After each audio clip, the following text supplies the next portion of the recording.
change your outlook, change some of your values, and change your rules, you'll find there's a whole other set of rules out there that are more conducive for people who want to be rich.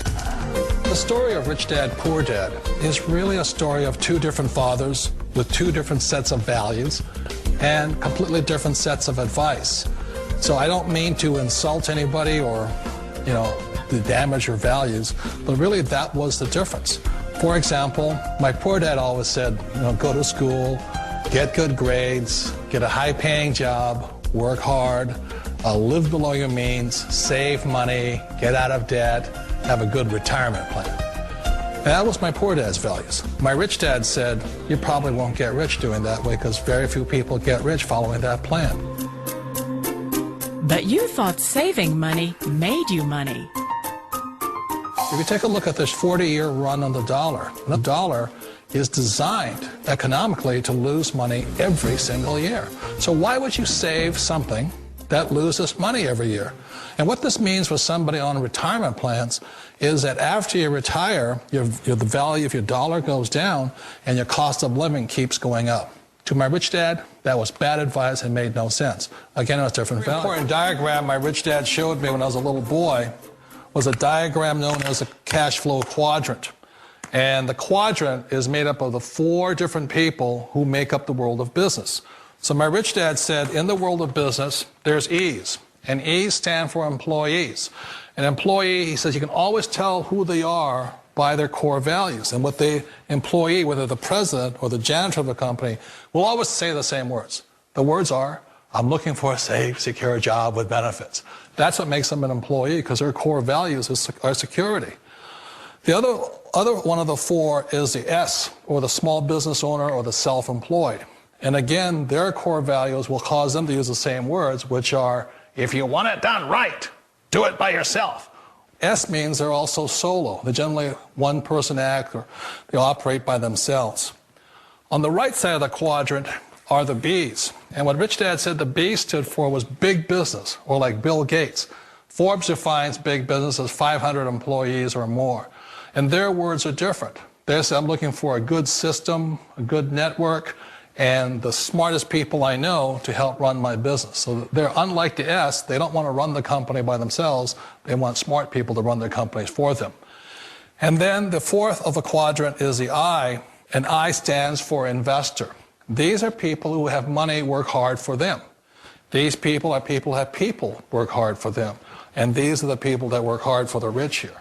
So early on in my life, it was my poor dad who always said to me, Robert, go to school and so get a high-paying job.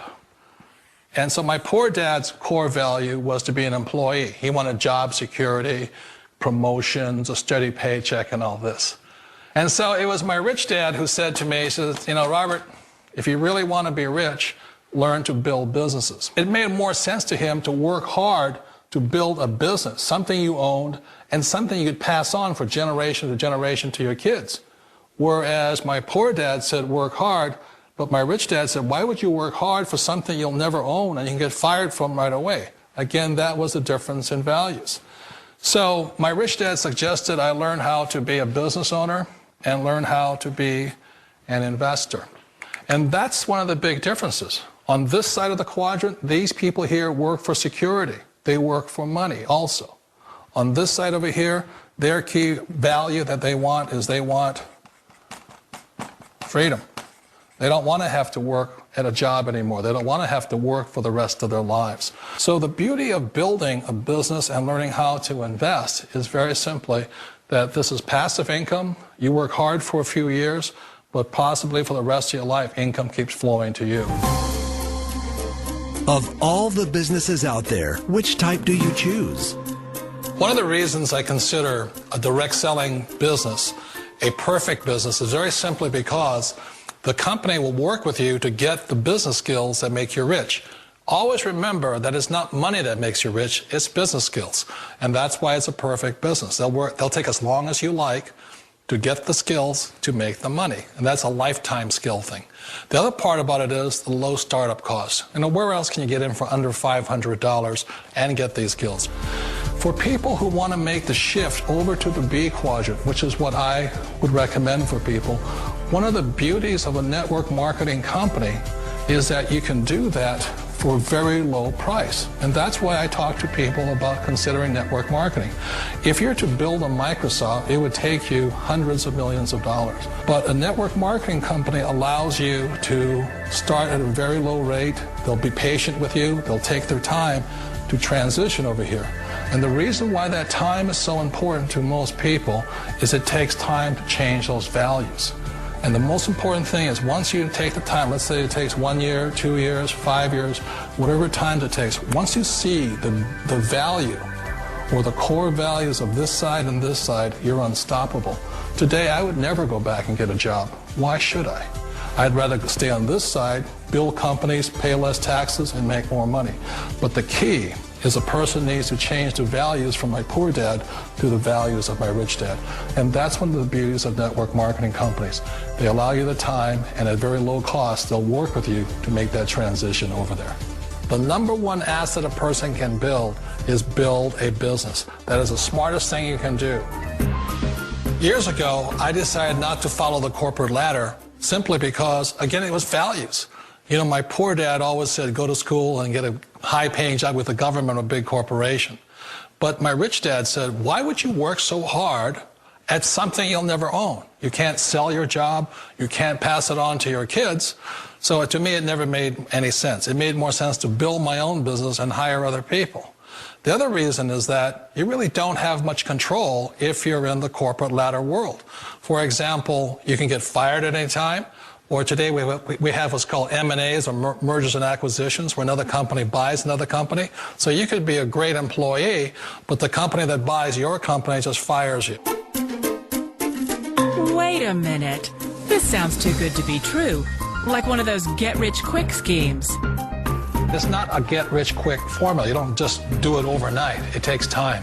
I still remember the first time I made that transition was back in 1978 when I fully quit my job and I had to depend upon my company that I was building to support me. So I understand the fear.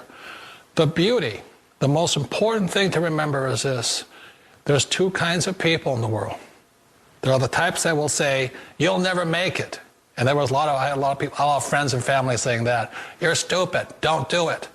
And the second type were the people that said, go for it, you can do it. Don't worry about it, we'll cover you. So the most important thing is support of friends and family. One of the beauties of a direct selling company is that they provide that personal support to you for as long as it takes you to make the journey from the left side to my rich dad side. One of the challenges of being self-employed is that you're your own boss. You're the solo act. Like in the S quadrant, you're the individual. You do it on your own. Whereas in the B quadrant, you're a team player. You have to depend upon your team and count on your team. So the problem with being an S is that, let's say you're in a traffic accident, there goes your income. And let's say you get older and you haven't set enough money aside to retire on, that means you'll probably have to work for the rest of your life because you don't have anybody else to fall back on, not a team to count on. So one of the problems with the S, although most people say it's the most satisfying of all work, it is a solo act, and you're totally on your own. Personally, I'd rather be a member of a team. You know, they can count on me and I can count on them. We all know the world has changed, but sometimes the hardest thing to change is ourselves. And being an old guy, I sort of know the older I get, I sometimes get more set in my ways. And I think that's one of the things that a direct selling business offers people, why it's the perfect business. They allow you to take your time to make the mental, emotional, and physical changes required to move from the left side to the rich dad side.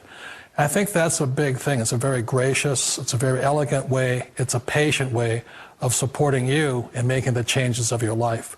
So please remember, change always creates upset, but sometimes we all know we have to make those changes. And if you know it's time for you to make that change, then the perfect business may be a direct selling business for you. Direct selling. It is quite possibly the perfect business for you. For more information, contact the person who gave you this video.